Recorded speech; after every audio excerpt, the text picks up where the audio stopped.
पूर्णस्य पूर्णमादाय पूर्णमेवावशिष्यते। ओम शांति शांति शांति। नामापिते च मधुरं मधुरं स्वरूपं कर्मापिते च मधुरं मधुरा स्मृतिश्च। बुद्धिं प्रबोधय प्रभो मधुबोधशक्तिं विद्यां प्रयच्छ परमां परिभावयामि। कोमलं कूजयन् वेणुं श्यामलोऽयं कुमारकः वेदवेद्यं परं ब्रह्म भासतां हृदये मम। कूजन्तं राम रामेति मधुरं मधुराक्षरम् आरुह्य कविताशाखां वन्दे वाल्मीकिकोकिलं। निगमकल्पतरोर्गलितं फलं शुकमुखादमृतद्रवसंयुतं पिबत भागवतं रसमालयं मुहुरहो रसिका भुवि भावुकाः। तृणादपि सुनीचेन तरोरपि सहिष्णुना अमानिना मानदेन कीर्तनीय सदा हरिः। नारायणाखिल गुरो भगवन्नमस्ते शिवाय नमः शिवलिंगाय नमः। तन्मे मन शिव संकल्पमस्तु सर्वे भवन्तु सुखिनः। श्री राम जय राम जय जय राम। श्री राम जय राम जय जय राम। श्री राम जय राम जय जय राम। श्री राम जय राम जय जय राम। श्री राम जय राम जय जय राम। श्री राम जय राम जय जय राम। धर्म की अधर्म का प्राणियों में विश्व का गौ माता की गोहत्या भारत सर्वभूत हृदय धर्म सम्राट श्री स्वामी करपात्री जी महाराज की। श्री जगन्नाथ महाप्रभु की। श्री बलभद्र महाप्रभु की। भगवती सुभद्रा देवी की। हर हर महादेव। गोविंद जय जय गोपाल जय जय। गोविंद जय जय गोपाल जय जय। राधा रमण हरि गोविंद जय जय। राधा रमण हरि गोविंद जय जय। श्री कृष्ण गोविंद हरे मुरारे। श्री कृष्ण गोविंद हरे मुरारे। ये नाथ नारायण वासुदेव। हे नाथ नारायण वासुदेव। गोविंद जय जय गोपाल जय जय। गोविंद जय जय गोपाल जय जय। राधा रमण हरि गोविंद जय जय। राधा रमण हरि गोविंद जय जय। श्री वृंदावन बिहारी लाल की जय।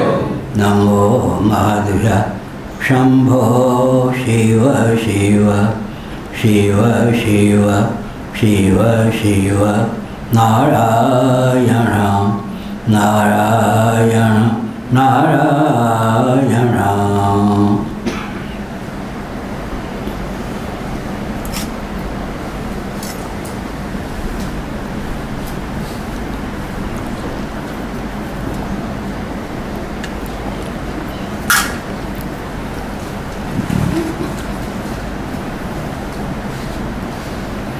श्रीमद्भागवत सप्तम स्कंद अध्याय 11 श्लोक 22, 23, 24, 25, 26।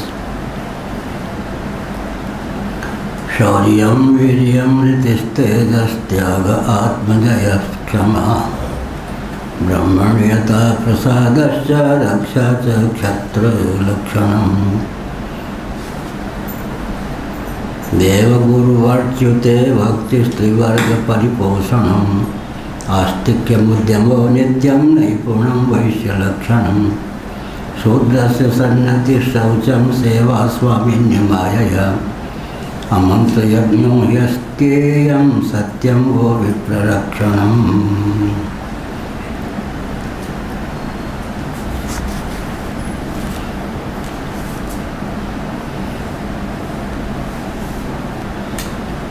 नारायण।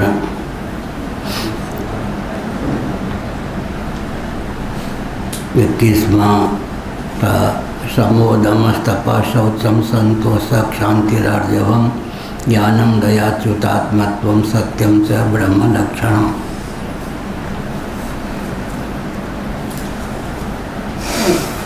वर्ण व्यवस्था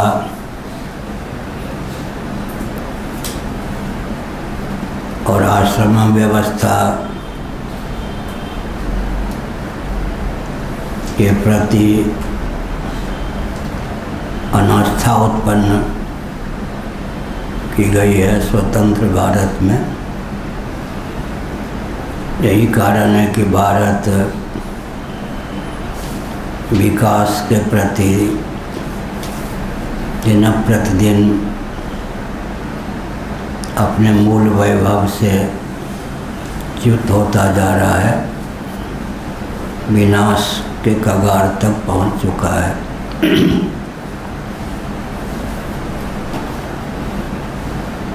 शिक्षा, रक्षा, अर्थ और सेवा के प्रकल्प, स्वच्छता आदि के प्रकल्प समाज को सदा संतुलित रूप में सुलभ रहें, इसके लिए वर्ण व्यवस्था की अत्यंत उपयोगिता है। साथ ही साथ मातृशक्ति के शील पर कोई कटाक्ष न करे, देवियों का शील सुरक्षित रहे, जनसंख्या भी अपेक्षित सीमा में ही प्राप्त हो, बिना परिवार नियोजन के, बिना गर्भपात के। ये सब विशेषताएं वर्णाश्रम धर्म में सन्निहित हैं।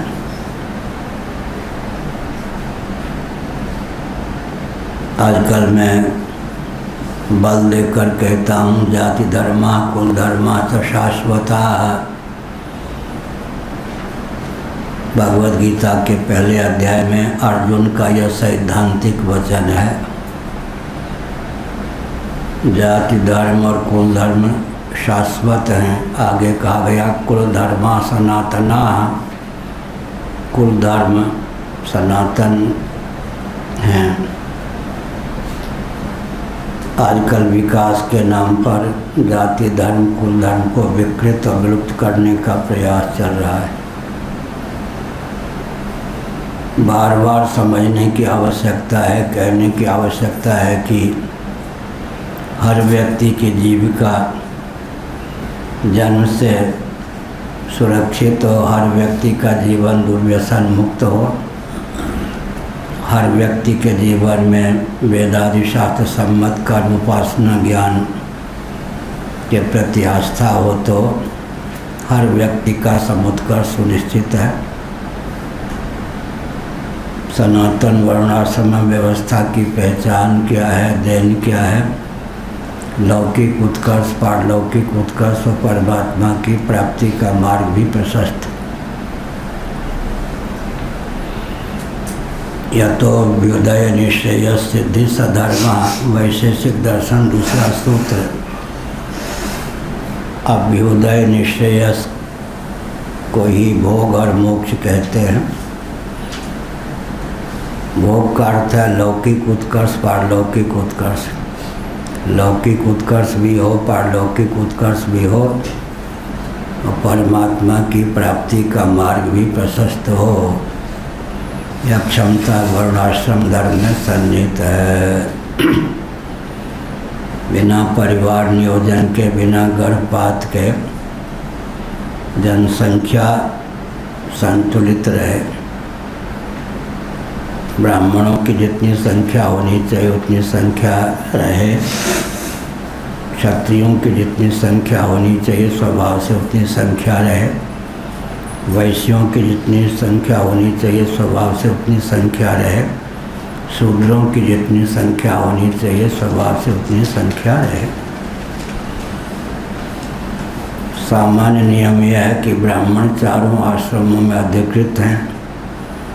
तो गुरुकुल प्राचीन विधा से ब्रह्मचर्य आश्रम में भोगराग की गति नहीं, वानप्रस्थ और संन्यास में भोगराग की गति नहीं। पूरे जीवन में 1/4 जीवन गृहस्थाश्रम को प्राप्त होता था ब्राह्मणों को। उसमें भी अष्टमी तिथि, पूर्णिमा, अमावस्या, रजोधर्म, ग्रहण, इन सब का ध्यान रखा जाता था। जीवन संयम से युक्त होता था, संख्या सुनिश्चित रहती थी, न्यूनाधिकता को प्राप्त नहीं होती थी। क्षत्रियों को वानप्रस्थ और संन्यास आश्रम से दूर रखा गया था, इसलिए और धर्म युद्ध में उनको अधिकृत माना गया था। तो क्षत्रियों की जितनी संख्या होनी चाहिए स्वभाव से उतनी होती थी। वैश्यों को, क्षत्रियों को संन्यास आश्रम से दूर रखा गया था। वानप्रस्थ आश्रम तो तक अधिकृत थे, क्षत्रियों की जितनी संख्या होनी चाहिए थी उतनी होती थी। वैश्यों को वानप्रस्थ संन्यास से दूर रखा गया था। 2 आश्रमों में अधिकृत थे। कृषि गौरक्ष वाणिज्य के प्रकल्प सदा संतुलित रहते थे। शूद्रों को गुरुकुल वानप्रस्थ संन्यास आश्रम से दूर रखा गया था। कुटीर उद्योग, लघु उद्योग का सारा प्रकल्प, श्रम का सारा प्रकल्प उन्हीं को प्राप्त था। देश का उत्कर्ष उन्हीं के हाथ में था। सेवा का प्रकल्प उन्हीं को प्राप्त था। तो स्वाभाविक रूप से उनकी संख्या नियंत्रित रहती थी और देश में शिक्षा, रक्षा, अर्थ, सेवा के प्रकल्प भी संतुलित रहते थे। योजनाबद्ध ढंग से अंग्रेज़ों की कूटनीति के चपेट में आकर हिंदू राजनेताओं ने वर्णाश्रम को कोसना प्रारंभ किया। बहुत षड्यंत्र चले। कहने की आवश्यकता इसलिए है कि षड्यंत्र से बचने के लिए जानकारी अपेक्षित है। परंपरा प्राप्त आचार्य न रह जाएं, वर्णाश्रम के समर्थक संत न रह जाएं। नेहरू जी ने यह अभियान चलाया, भारत साध समाज की स्थापना की गई। इसी प्रकार से अखाड़ा परिषद की स्थापना की गई। कालांतर में बहुत कुछ किया गया, लेकिन भगवान को जो अभिमत होता है वही होता है, और भगवान भी वेदादि शास्त्र सम्मत विधा को क्रियान्वित करके ही कार्य करते हैं। आज स्वामी जी ने प्रश्न किया था, भगवान भी व्यवहार करते हैं तो वेदादि शास्त्र सम्मत विधा का अनुपालन करना ही उनका व्यवहार है। सृष्टि की संरचना भी करते हैं भगवान, तो पहले आकाश की रचना, फिर वायु की, फिर अग्नि की, फिर जल की, फिर पृथ्वी की। उसमें व्यतिक्रम नहीं हो सकता, क्योंकि गणित की दृष्टि से सन्निकट सविशेषक क्रम से ही सृष्टि की उत्पत्ति संभव है। आकाश की उत्पत्ति के बाद ही वायु की उत्पत्ति संभव है, वायु की उत्पत्ति के बाद ही अग्नि की उत्पत्ति संभव है, अग्नि की उत्पत्ति के बाद ही जल की उत्पत्ति संभव है, जल की उत्पत्ति के बाद ही पृथ्वी की उत्पत्ति संभव है, पृथ्वी की उत्पत्ति के बाद ही पार्थिव प्रपंच की उत्पत्ति संभव है। संहारक क्रम यही है, विपरीत क्रम। सन्निकट निर्विशेष में विलय होता है। पार्थिव प्रपंच अपने उपादान कारण पृथ्वी में विलीन होता है। अब यहाँ से तत्व की गणना प्रारंभ होती है। पृथ्वी का विलय स्थान जल है, जल का विलय स्थान अग्नि है, अग्नि का विलय स्थान वायु है, वायु का विलय स्थान आकाश है, आकाश का विलय स्थान आत्मा है, यह आकाश का विलय स्थान बीजात्मक अव्यक्त है। अव्यक्त का भी विलय स्थान निर्बीज परमात्मा तत्व है।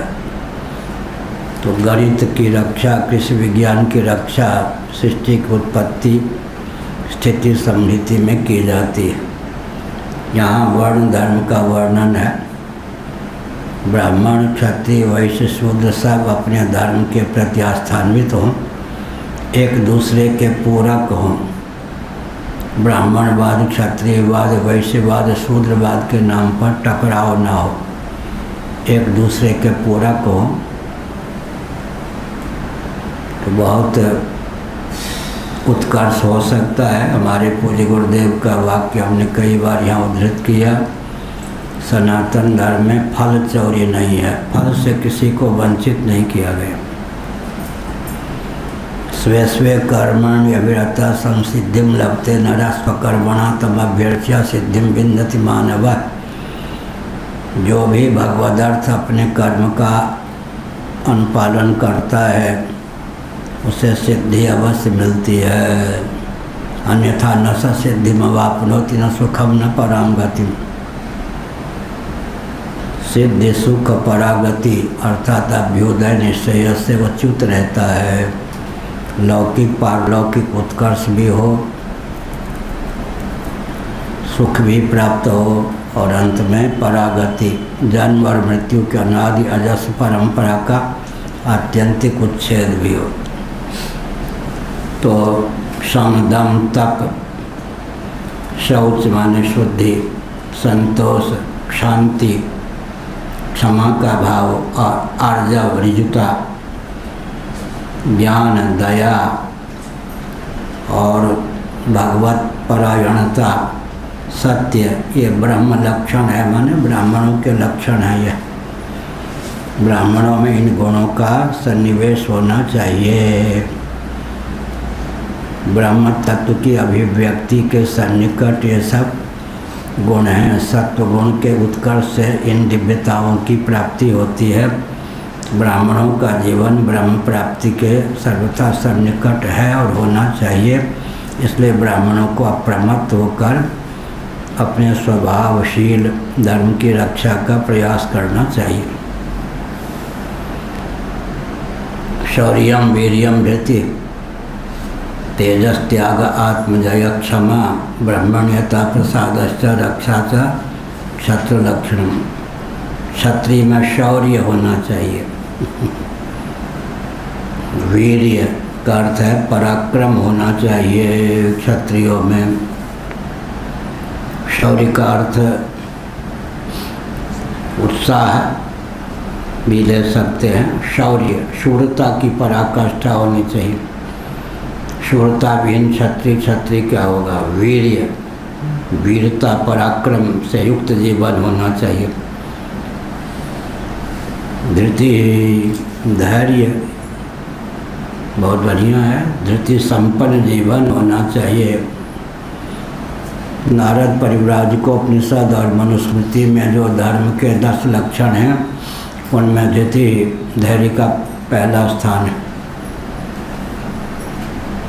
अब एक विचित्र बात है कि इस यांत्रिक युग में सबसे अधिक प्रहार धैर्य पर ही होता है। बुरा न मानो होली है। क्या होता है? सिरहाने के पास ही पानी चाहिए, पाँव के पास ही शौचालय स्नान घर चाहिए, हम हो या। तो सुविधा के नाम पर, विकास के नाम पर क्या हो गया? धैर्य का विलोप हो गया। परमात्मा को प्राप्त करने योग्य धैर्य तो बहुत दूर है। पराकाष्ठा का धैर्य हो, पराकाष्ठा की धृति हो तो परमात्मा प्राप्ति का मार्ग प्रशस्त होता है। हम विकास के पक्षधर हैं। कई बार हमने यहाँ कहा, और लहर जब तक विश्व स्तर पर नहीं चल जाएगी तब तक कहता रहूँगा। फिर जिस लहर को चलाने की आवश्यकता होगी उस बिंदु को लूँगा। विकास के लिए दृष्टिकोण चाहिए ना। दृष्टिकोण क्या है? सृष्टि की संरचना का प्रयोजन और मानव जीवन की सार्थकता, इसको समझिए फिर विकास कीजिए। सृष्टि की संरचना का जो प्रयोजन है, मानव जीवन की सार्थकता जिसमें सन्निहित है, उसको समझकर विकास को क्रियान्वित कीजिए, परिभाषित कीजिए। भोग और अपवर्ग माने मोक्ष की सिद्धि के अनुकूल, सर्वथा अविरुद्ध और अनुकूल वस्तु और व्यक्ति की उद्भावना का नाम विकास है। 5-7 दिन पहले हमने विकास की परिभाषा बनाई। भोग और मोक्ष की सिद्धि के सर्वथा अनुरूप व्यक्ति और वस्तु की उद्भावना का नाम विकास है। अब विकास के नाम पर ऊर्जा के स्रोत पृथ्वी, पानी, प्रकाश, पवन ही अत्यंत विकृत हो चुके हैं। ये सब कई बार कह चुके हैं, बार बार इसलिए कहते हैं कि लहर चल जाए। हमने संयुक्त राष्ट्र संघ को लक्ष्य बनाकर कुछ कहा था, संयुक्त राष्ट्र संघ ध्यान दे, तो वहाँ के सचिव तक वो संवाद पहुँच गया अपने आप। संयुक्त राष्ट्र संघ के सचिव जी ने कहा है कि विकास को परिभाषित करने और क्रियान्वित करने के लिए सावधानी बरतने की आवश्यकता है। विकास के गर्भ से कहीं ऊर्जा के स्रोत पृथ्वी, पानी, प्रकाश, पवन ही विकृत न हो जाएं, कुपित न हो जाएं, क्षुब्ध न हो जाएं। बोलने से प्रभाव पड़ता है, बोलेंगे ही नहीं तो क्या प्रभाव पड़ेगा।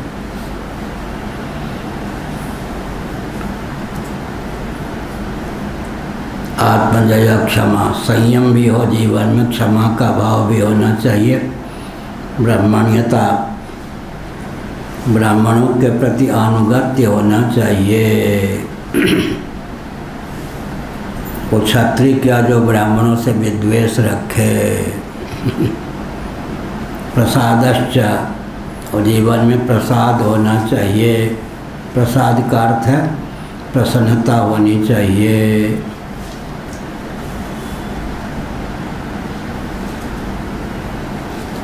अनुग्रह का भाव होना चाहिए। रक्षा च क्षत्र लक्षणम, रक्षा के लिए कटिबद्धता क्षत्रियों में होनी चाहिए। यह क्षत्र का लक्षण है। क्षत्र माने क्षत्रिय। क्षात्र धर्म वेदना पूर्वक कहने की आवश्यकता है, कहता हुई मैं हूँ। गौतम बुद्ध जी और महावीर जी क्षत्रिय कुल के थे, राजकुमार थे।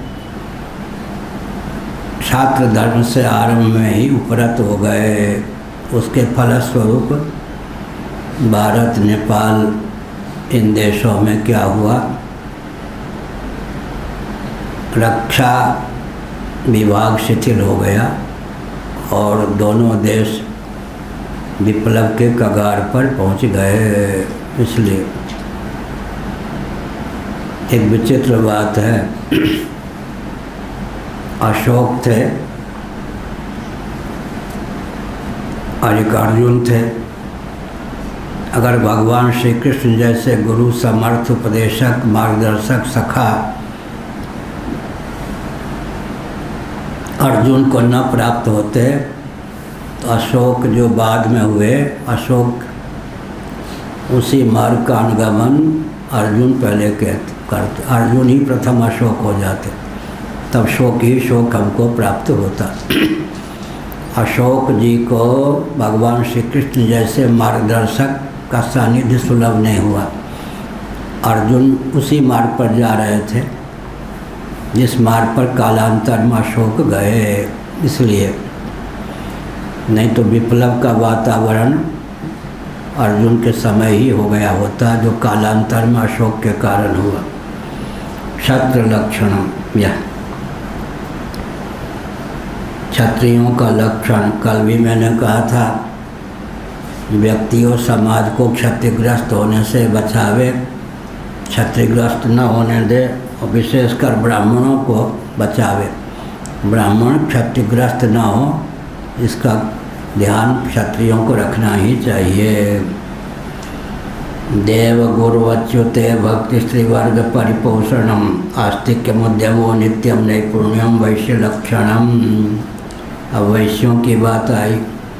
देवता के प्रति, गुरु के प्रति, भगवान के प्रति भक्ति हो।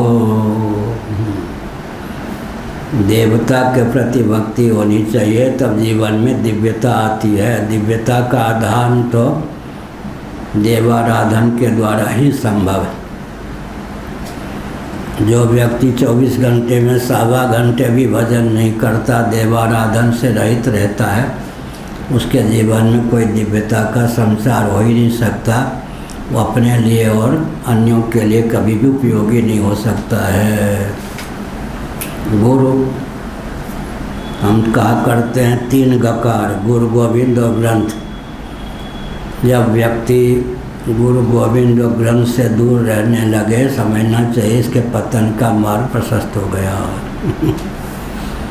3 गकार, गुरु गोविंद और ग्रंथ। गोविंद और ग्रंथ, गोविंद से मिलाने के लिए ग्रंथ हैं, लेकिन ग्रंथ का तात्पर्य गुरु भी बताएंगे। इसलिए गुरु का आलम्बन लेकर ग्रंथ के तात्पर्य को समझकर गोविंद को प्राप्त करने का बल और वेग होना चाहिए। गुरु गोविंद और ग्रंथ। एक संत वेश में थे, बहुत अच्छे संयमी थे, नाम नहीं लूँगा, लेकिन एक क्षण भी भजन नहीं करते थे।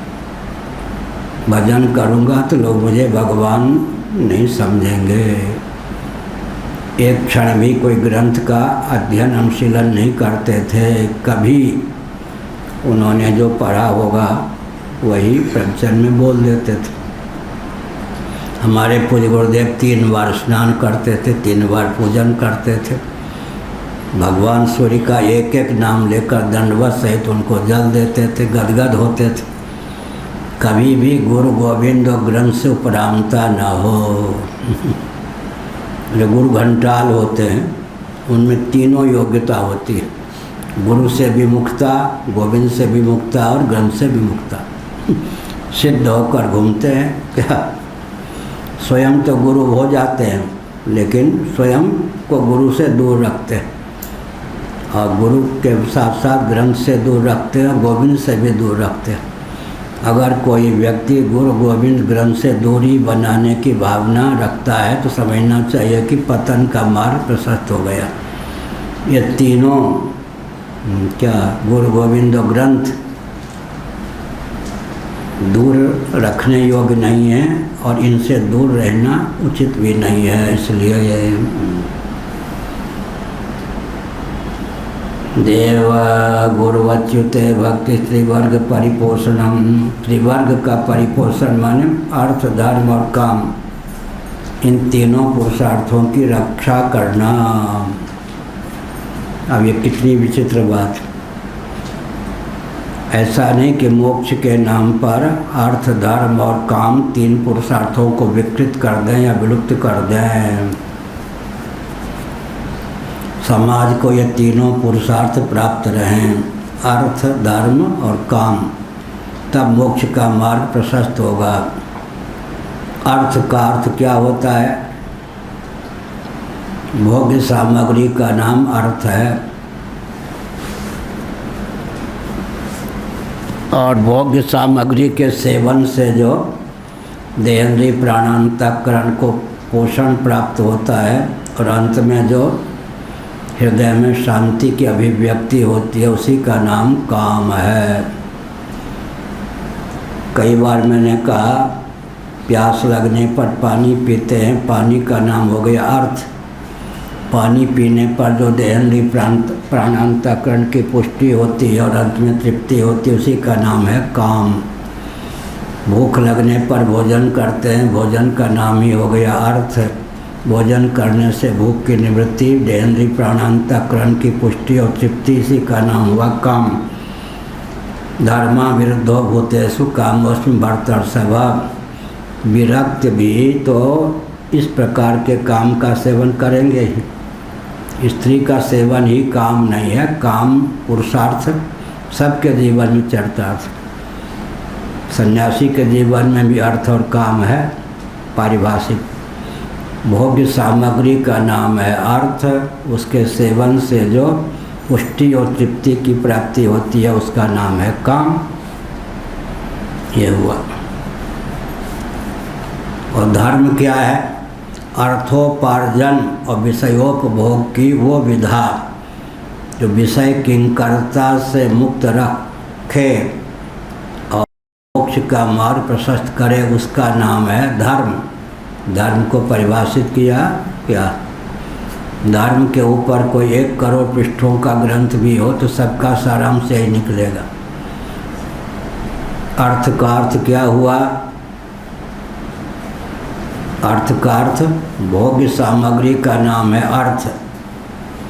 भोग्य सामग्री के सेवन से जो पुष्टि और तृप्ति की प्राप्ति होती है उसका नाम है काम। भोग्य सामग्री के अर्जन और उसके सेवन की ऐसी विधा जो जीवन में विषय किंकरता को उत्पन्न न होने दे और मोक्ष का मार्ग प्रशस्त कर दे, उसी का नाम है धर्म। और अनात्म वस्तुओं के अनुरूप आत्ममान्यता का त्याग कर आत्मा अनुरूप आत्ममान्यता के बल पर जन्म मृत्यु के अदादि अजस्र परंपरा के अत्यंत अच्छेद का बल और वेग प्राप्त हो गया, इसी का नाम है मोक्ष। चारों पुरुषार्थों को परिभाषित किया। देवता के प्रति भक्ति होनी चाहिए, गुरु के प्रति भक्ति होनी चाहिए, और अच्युत के प्रति देव गुरुवच्युते भक्ति ही। 23वां श्लोक देवता गुरु और भगवान के प्रति भक्ति। यहाँ बहुत बढ़िया देहली दीपन्याय से गुरु शब्द का प्रयोग है। देव द्विज नहीं, यहाँ देव गुरु और अच्युत। देव गुरु अच्युते भक्ति ही, अगल बगल, इधर देवता इधर अच्युत, बीच में गुरु हैं। सर्वदेवमय कौन होता है? गुरु जो होते हैं सर्वदेवमय होते हैं। देवता की उपासना अवश्य करनी चाहिए। जो गुरुदेव या गुरु देवता से च्युत कर दें और अच्युत से च्युत कर दें, भगवान की ओर न जाने दें, देवोपासना से उपरत कर दें और अपनी दास्ता पालने को कहें, वो गुरु नहीं, गुरु घंटाल है। इसलिए गुरु की कसौटी क्या है? इधर देवता से जोड़े, देवोपासना परिपुष्ट होगी तो अच्युत। अच्युत माने भगवान जो च्युत न हो, स्वरूप स्वभाव और प्रभाव से जो सदा अच्युत रहे। श्रीमद् भगवद गीता में अच्युत शब्द का प्रयोग 3 बार ही हुआ है। तीनों बार अर्जुन के द्वारा हुआ।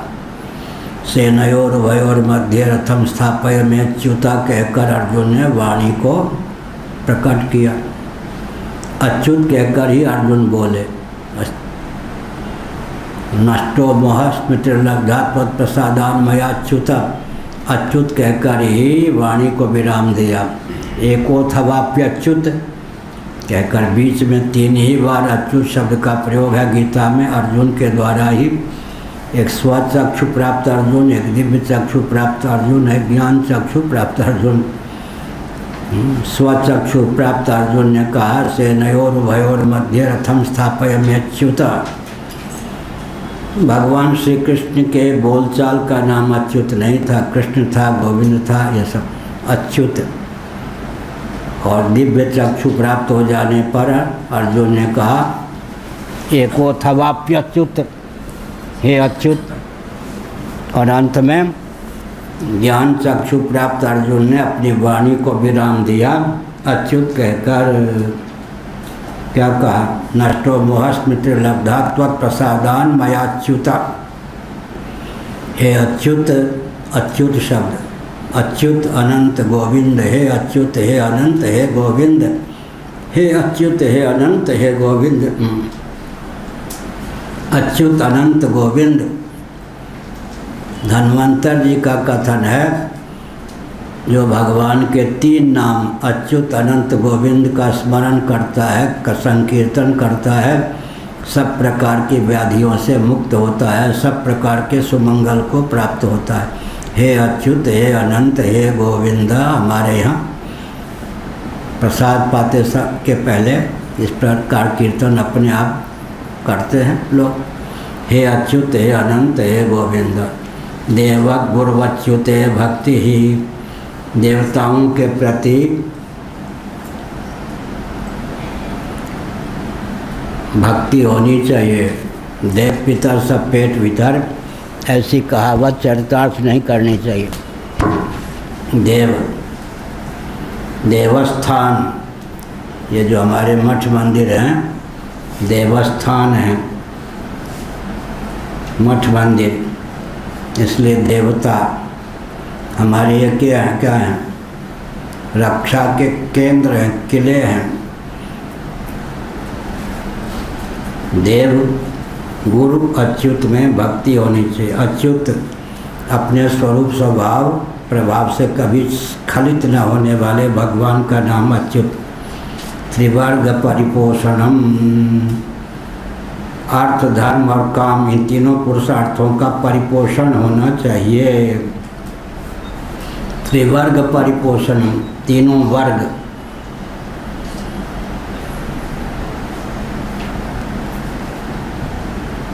ऐसा उपद्रव न करें कि अर्थ विहीन, काम विहीन, धर्म विहीन समाज और व्यक्ति हो जाए। क्या?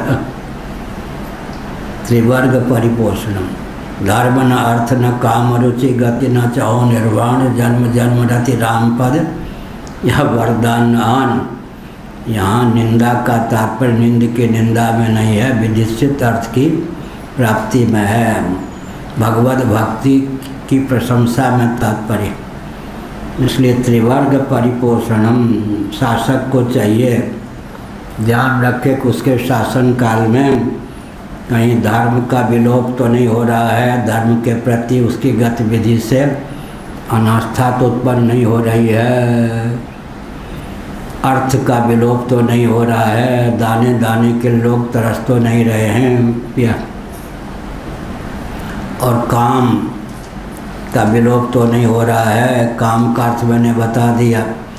हर व्यक्ति के जीवन में पुष्टि और तृप्ति की प्राप्ति हो रही है या नहीं, कुपोषण का समाज और व्यक्ति शिकार तो नहीं हो रहा है। या त्रिवर्ग परिपोषण किया हुआ वैश्य का लक्षण है।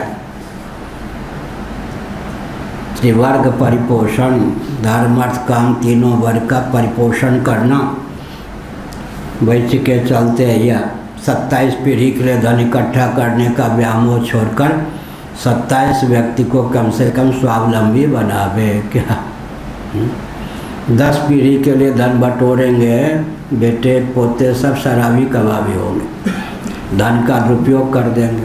हमारे पिताजी कहते थे, हमें तो केवल 1-2 झांकी याद है, छोटी आयु में ही मैं था तब चल बसे। अगर पुत्र हो गया कुपूत, उसके लिए धन संचय क्या करना है, पुत्र होगा सुपूत तो उसके लिए धन संचय क्या करना है। इसलिए धन का उचित उपयोग होना चाहिए। 27 पीढ़ी के लिए धन इकट्ठा करने का व्यामोह नहीं होना चाहिए। त्रिवर्ग परिपोषणम, तो अभी निंदा की दृष्टि से नहीं कह रहे हैं, प्रधानमंत्री आदि ध्यान दें। विकास के नाम पर पुरुषार्थ चतुष्टय का विलोप हो गया है। विकास की परिभाषा का ज्ञान न होने के कारण, वाल्मीकि रामायण के अनुसार बोल रहा हूँ, हनुमान जी ने लगा दी आग, पूंछ वाली आग से ही लंका को जला दिया। उसके बाद वो सोचने लगे, वीरता के आवेश में, आवेग में, लंका तो जल गई, हमने जला दी, कहीं अशोक वाटिका भी तो नहीं जल गई। अशोक वाटिका जल गई तो अशोक वृक्ष के नीचे बैठी हुई सीता भी तो नहीं जल गई। वाल्मीकि रामायण में हनुमान जी ने सोचा। फिर वहाँ पर बहुत बढ़िया भाव हनुमान जी ने व्यक्त किया है उत्तम सेवक कौन है, मध्यम सेवक कौन है, और सेवा के नाम पर बंटाढार करने वाला अधम सेवक कौन है। जितना कार्य स्वामी सौंपें उतना कार्य तो कर दे। स्वामी के कार्य को बनाने के लिए अतिरिक्त भी वातावरण प्रस्तुत कर दे ताकि स्वामी का मार्ग प्रशस्त हो जाए। उत्तम सेवक का लक्षण है यह। हनुमान जी, वाल्मीकि रामायण। मध्यम सेवक जितना कहा उतना ही कर दिया, आगे पीछे बुद्धि का उपयोग ही नहीं करना।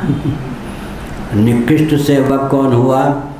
स्वामी ने जो कहा वो काम तो क्या करना और बिगाड़ दिया। सेवा के नाम पर काम को बिगाड़ देना निकृष्ट सेवक का लक्षण है। और मध्यम कोटि के सेवक का लक्षण है जितना कहा ऑर्डर इज ऑर्डर, जितना कहा उतना करके रख दिया। उत्तम सेवक का काम है, क्या है उत्तम सेवक का? स्वामी क्या काम करें, जितना आदेश दिया हो उतना परिपालन करें, साथ ही साथ कुछ ऐसा भी करें कि स्वामी के मार्ग में संभावित विघ्न न आवे। और साथ ही साथ ये भी ध्यान रखना चाहिए जो श्रेय स्वामी को मिलना चाहिए कभी भी इतना काम न कर दें कि वो श्रेय सेवक को ही मिल जाए। हनुमान जी ने कहा कि माँ आपकी आज्ञा हो तो मैं आपको राम जी के पास पहुँचा दूँ। सीता जी से कहा, सीता जी ने कहा वो कार्य राम जी ही करेंगे, तुम समर्थ होने पर भी उस कार्य को मत करो। मैं राम जी से मिलना चाहती हूँ, बेचैन हूँ, लेकिन तुम्हारी पीठ पर बैठ कर के मैं जाऊँ, राम जी से मिल तो लूँगी, राम जी का पराक्रम कहाँ प्रकट होगा, उनके अवतार का प्रयोजन कहाँ सिद्ध होगा। इसलिए इतना ही समर्थता का सेवक परिचय न दे कि स्वामी को जो श्रेय मिलना चाहे वो कार्य भी स्वयं ही कर ले। ये वाल्मीकि रामायण।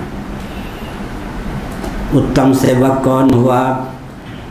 स्वामी ने जितना कहा हो उतना कर दे। एक स्वामी के कार्य में जो संभावित विघ्न है, होने की संभावना है, ऐसा मार्ग प्रशस्त करे वो विघ्न बाधा न रहे। क्या हुआ? मध्यम कोटि का सेवक जितनी आज्ञा हो उतने पालन कर दे, अतिरिक्त बुद्धि का कोई उपयोग न करे। अधम कोटि का सेवक काम और बिगाड़ दे।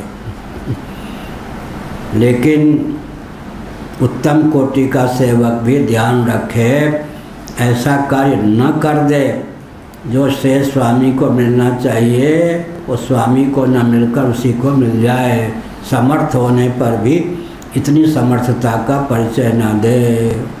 वाल्मीकि रामायण महाभारत ये सब नहीं जानते तो नीति निपुणता कहाँ से आएगी? नीति निपुण नहीं होंगे तो शासन क्या चलाएंगे? या त्रिवर्ग परिपोषणम देव गुरुवच्युते भक्ति त्रिवर्ग परिपोषणम। त्रिवर्ग परिपोषणम मैंने कहा कि पुरुषार्थ चतुष्टय विहीन सृष्टि को उद्भासित किया गया है। यही आजकल विकास का विनाशात्मक स्वरूप। पूरे विश्व में अर्थ नामक पुरुषार्थ विलुप्त हो चुका है। निंदा की भावना से नहीं, वेदना पूर्वक मैं कहता हूँ, पूरे विश्व की गाथा है। भारत बिगड़ता है तो पूरा विश्व बिगड़ जाता है। विश्व का केंद्र तो भारत ही है। विश्व का केंद्र, मैंने एक उदाहरण दिया था, बुरा न मानो होली है। भारत के सच्ची बात है, नमक मिर्च कुछ नहीं, ऐतिह्य तथ्य। भारत के माननीय प्रथम प्रधानमंत्री नेहरू जी ने अपनी लाडली प्यारी बहन जी को, विजय लक्ष्मी पंडित जी को रूस में राजदूत बना के भेजा। उस समय का रूस और आज के रूस में आकाश पाताल का अंतर। कैनेडी के समय का अमेरिका, खृश्चोव के समय का रूस कुछ और ही था।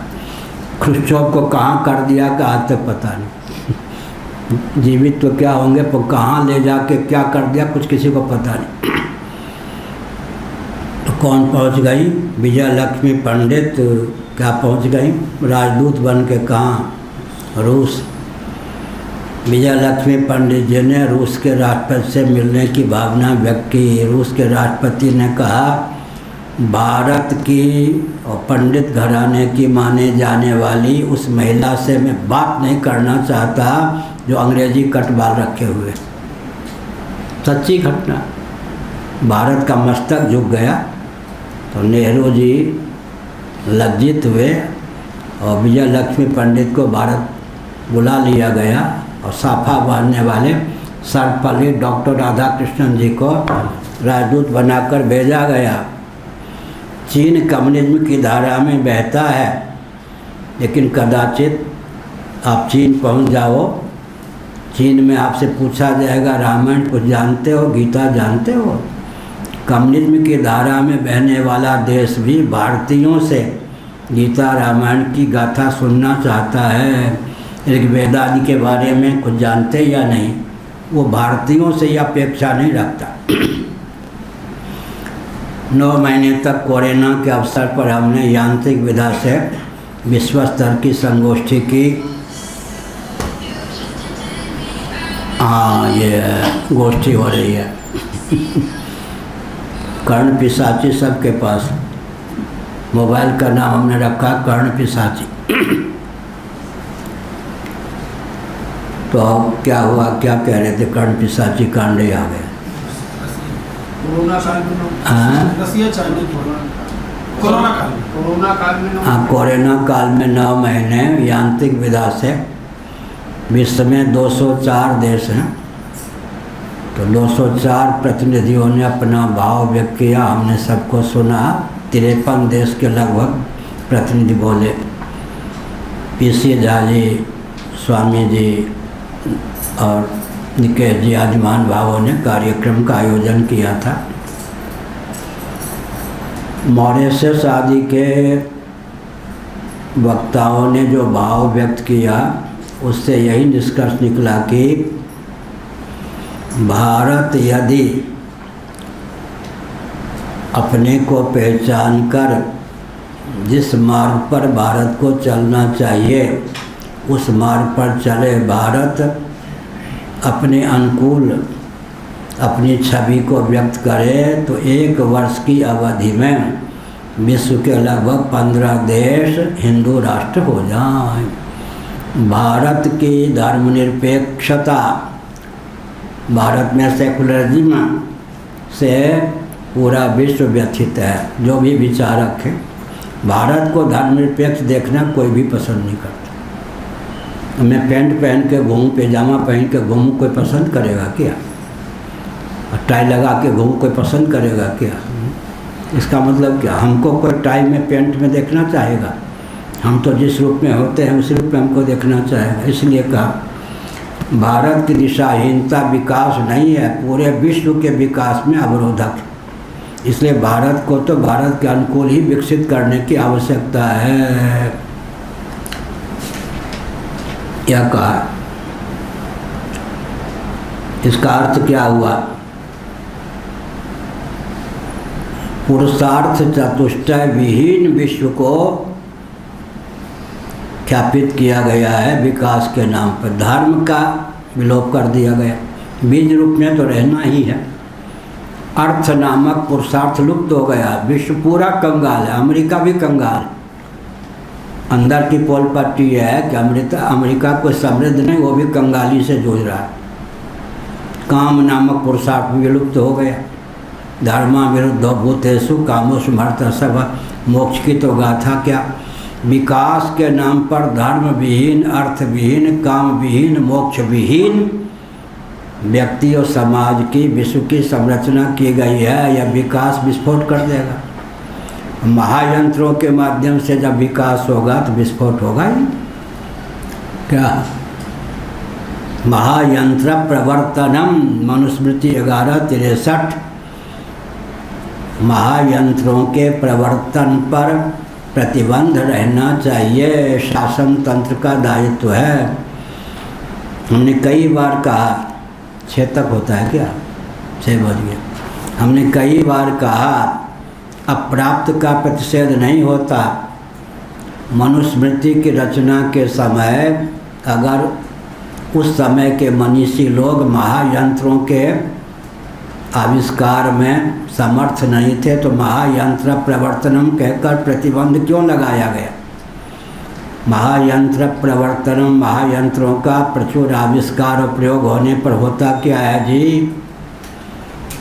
महायंत्रों का प्रचुर आविष्कार और प्रयोग होने पर स्थावर जंगम प्राणियों की प्रजातियां विकृत अवलुप्त होती जाती हैं। कल भी मैंने कहा, देख लीजिए, गिद्ध की प्रजाति भी लुप्त, औरों की बात छोड़ दीजिए। महायंत्रों का प्रचुर, ऊँट में की प्रजाति का लोप हो गया ट्रैक्टर आदि के कारण। राजस्थान में 50-50 किलोमीटर यात्रा कीजिए, शायद कोई ऊँट दिख जाए। महायंत्रों का प्रचुर आविष्कार और प्रयोग होने पर स्थावर वृक्षादि और जंगम प्राणियों की प्रजातियों का लोप हो जाता है। तो ये विकास हुआ या विनाश हुआ? विकास के गर्भ से विनाश न निकले, यह कहा। त्रिवर्ग परिपोषणम, तो मैंने क्या कहा?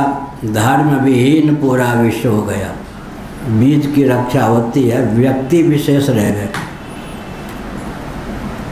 एक शब्द ही चला है, धर्मनिरपेक्ष।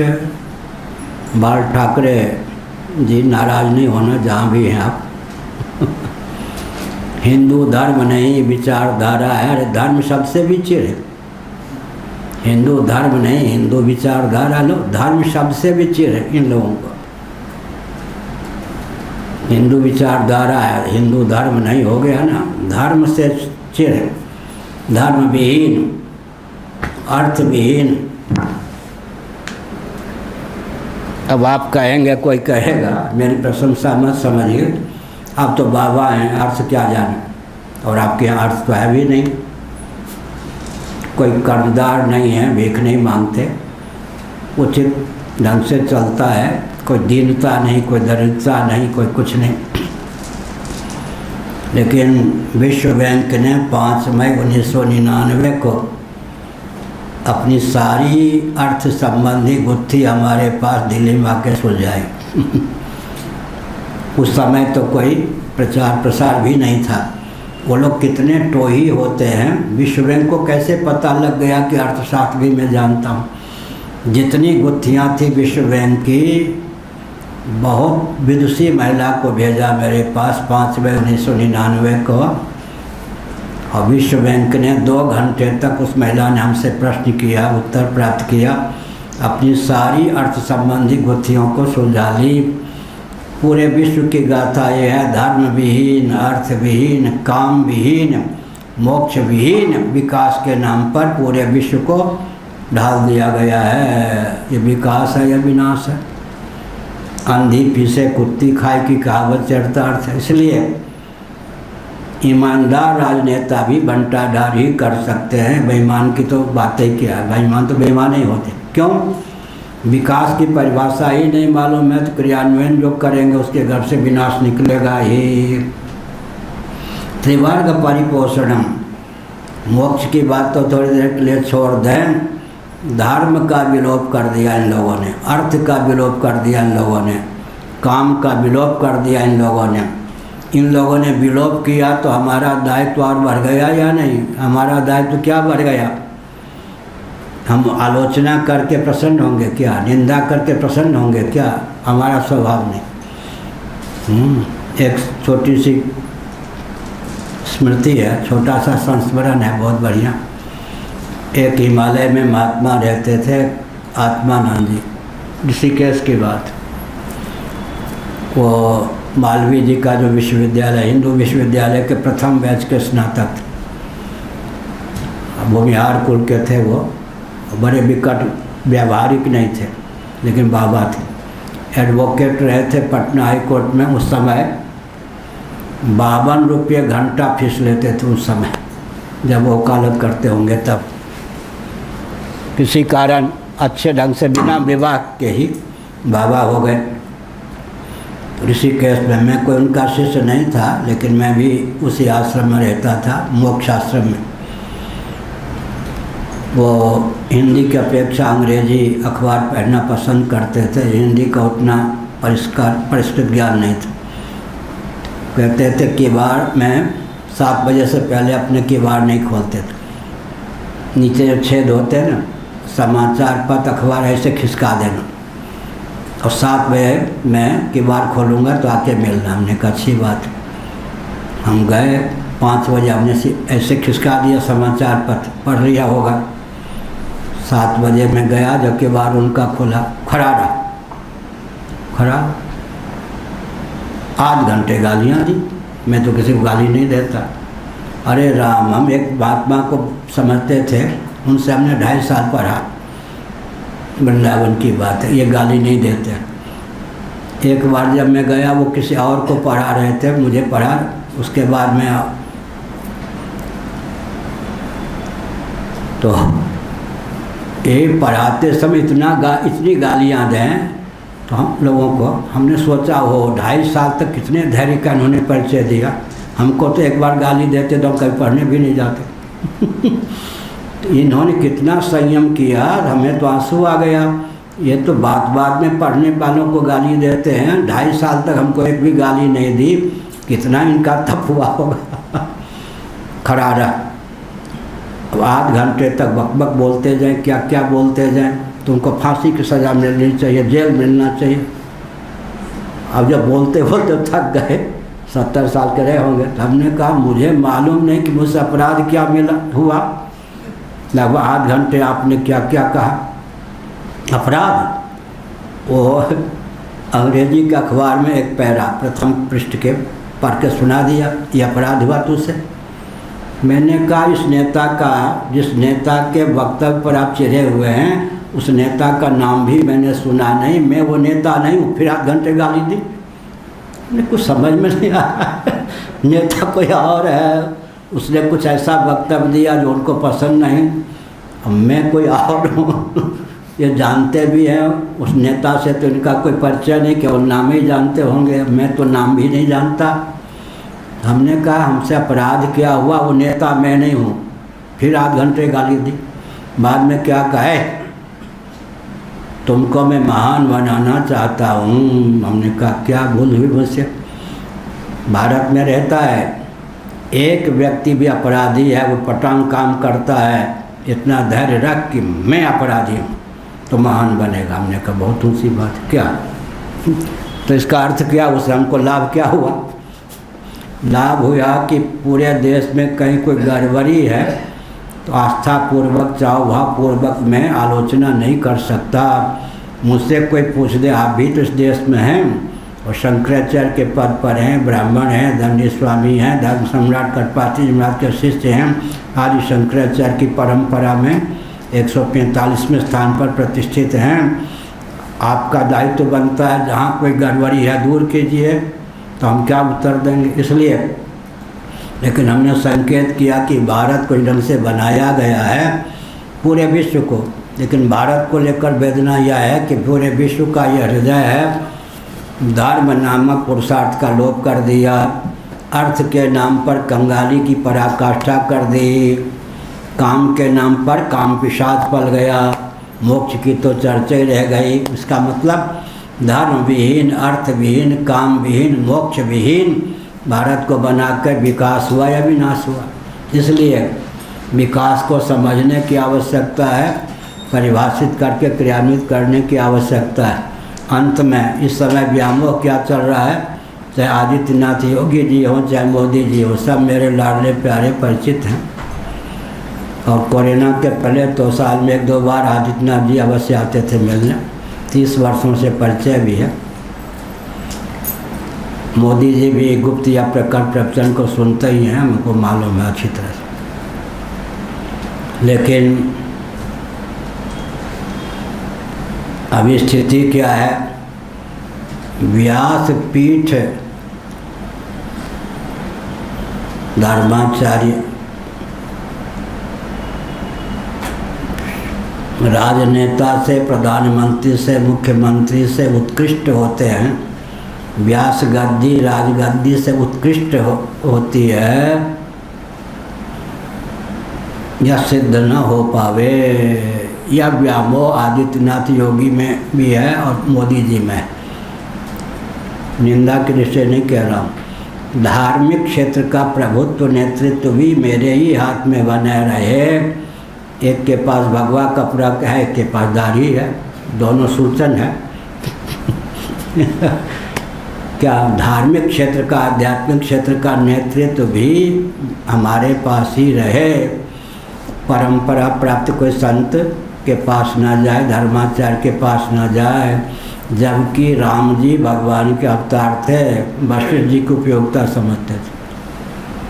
भगवान श्री कृष्ण युधिष्ठिर जी ये ब्रह्म और धर्म के अवतार, ये व्यास जी की उपयोगिता समझते थे। धौम्य ऋषि की उपयोगिता समझते थे। विक्रमादित्य जी नवरत्न की उपयोगिता समझते थे। समर्थ रामदास जी की उपयोगिता शिवाजी समझते थे। चाणक्य जी की उपयोगिता चंद्रगुप्त समझते थे। इसका मतलब क्या है? नेहरू जी ने यह चलाया कि सनातन परंपरा से व्यास गद्दी का हो जाए, इसीलिए उन्होंने भारत साव समाज ये सब की स्थापना की। परंपरा प्राप्त कोई संत और आचार्य न रह जाए, यह क्रम चल रहा है देश में।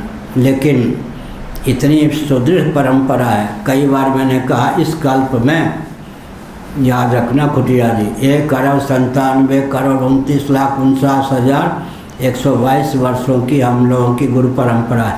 श्रीमन नारायण से 10वें स्थान पर आदि शंकराचार्य। आदि शंकराचार्य के बाद मेरा 145वां स्थान है।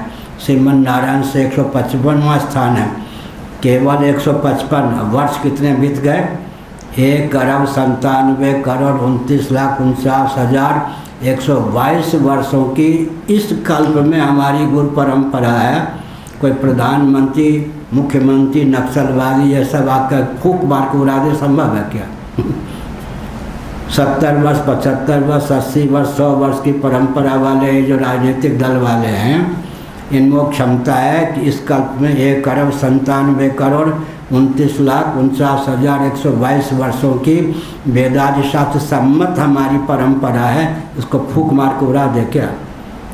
श्री राम जय राम, जय जय राम, श्री राम जय राम, जय जय राम। धर्म की अधर्म का प्राणियों में विश्व का गौ माता की गोहत्या भारत हर हर